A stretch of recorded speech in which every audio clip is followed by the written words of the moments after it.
For लूपचा syntax तर for लूपचा सिंटॅक्स कसा असतो तर एखादी गोष्ट आपल्याला फॉर लूप मध्ये काय आहे की तुम्हाला सुरुवात आणि एंड दोन्ही पण जर माहीत असेल तर तुम्ही काय यूज करायचंय फॉर लूप यूज करायचंय. ओके म्हणजे फॉर एक्झाम्पल तुम्हाला माहिती आहे की एखादी व्हॅल्यू शून्यापासून चालू होती आणि तुम्हाला 10 पर्यंत त्याचा प्रिंट करायचं म्हणजे दोन गोष्टी माहिती आहे. एक शून्यापासून चालू होती आणि 10 पर्यंत संपणार आहे. शून्यापासून चालू होती किंवा 100 पर्यंत संपणार आहे.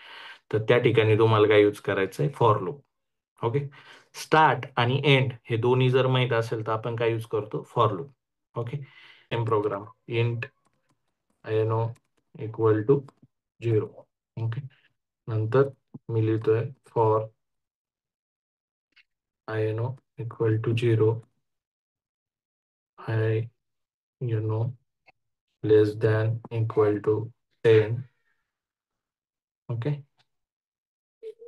आणि लिहितो मी आय नो प्लस प्लस. याला प्लस प्लसला याला काय म्हणतात युनरी ऑपरेटर. ओके. प्लस प्लसला आपण काय म्हणतो याला ऑपरेटर म्हणतो. तर हा पण ऑपरेटर मध्ये तुमचा कन्सेप्ट होईल.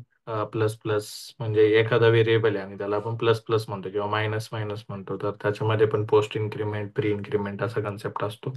For now just for understanding for लूपचा असा सिंटॅक्स असतो.